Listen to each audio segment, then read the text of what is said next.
Have you ever wanted the last piece of something so much?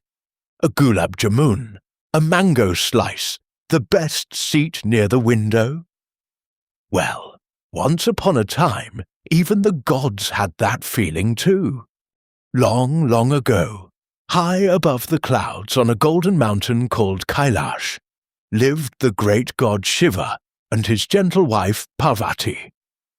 With them lived their 2 sons, Kartikeya, swift as the wind, and Ganesha, round and warm as the morning sun. One quiet afternoon, a travelling sage arrived at their door. He carried something very special, a single glowing mango. Not just any mango, mind you. This was a divine fruit, said to hold all of the wisdom and sweetness in the 3 worlds. The sage bowed low and offered the mango to Shiva and Parvati. But there was only 1 mango and 2 sons. Parvati smiled her quiet, knowing smile. She said the mango could not be split, for its magic would only work if eaten whole. So Shiva did what any wise father might do. He turned to his 2 sons and said very gently that whoever could travel around the entire world first and return home would win the mango. Kartikeya's eyes lit up at once. He was famous for his speed. He leapt onto his vahana, his vehicle, which was a magnificent peacock, its feathers shimmering like 100 tiny moons. Off he flew, fast as a shooting star, over oceans and forests and sleeping villages. The wind laughed with him. The clouds parted to let him through. He was so very sure he would win.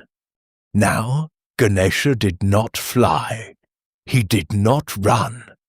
He simply stood there for a moment, thinking, the way you might pause before answering a really good riddle. His large ears fanned slowly. His little eyes grew soft and warm. Then Ganesha smiled. He walked over to his parents, his beloved Shiva and Parvati, and he folded his hands together in respect. He began to walk slowly, steadily, around them. Once around, twice, a 3rd time. Each step was careful and full of love. His little mouse, his vahana, trotted faithfully beside him, whiskers twitching with quiet pride. When he finished, Ganesha stood before his parents and bowed again. Then he looked up at them with his kind, steady eyes, and he waited, perfectly still, for their answer. Parvati's eyes filled with something like starlight. She understood. In the old scriptures it is said that one's parents are one's whole world. In fact, they are said to be the living form of all the worlds combined. Shiva nodded slowly, the way mountains nod when the wind passes through them. He reached out and placed the glowing mango gently into Ganesha's waiting hands. It was warm, and it smelled of rain and honey. Far away, over a wide silver ocean, Kartikeya was still flying. His peacock beat its wings through towers of cloud.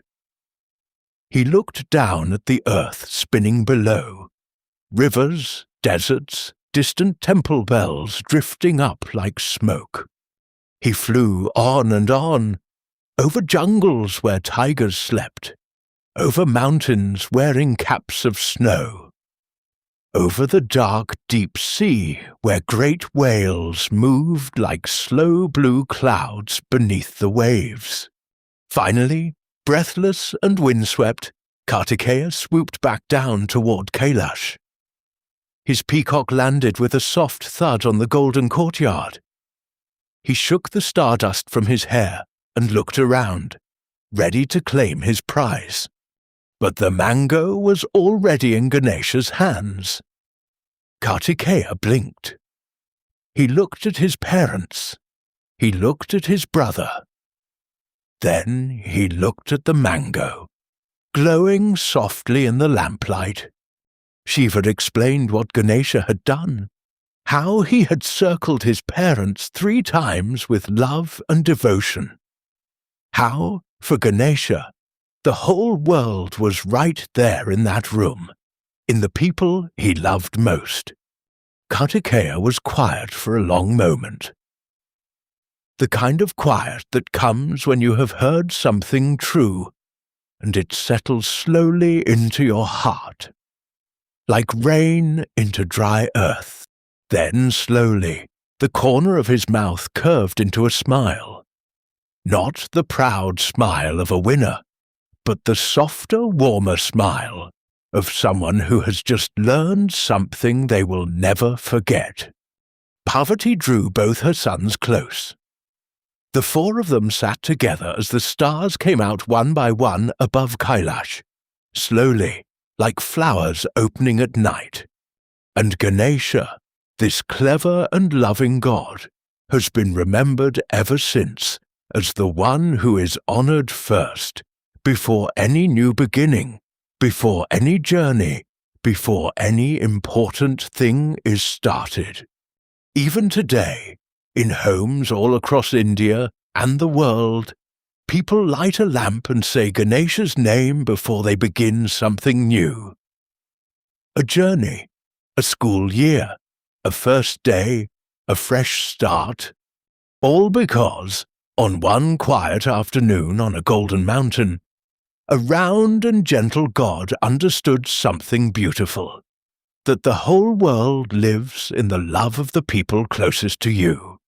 And so the stars of Kailash burned on softly through the night, and Ganesha, holding his mango, closed his gentle eyes, and somewhere far below, the whole sleeping world was at peace. Sweet dreams, the end and tomorrow. Try telling your parents they are your whole world. See what happens.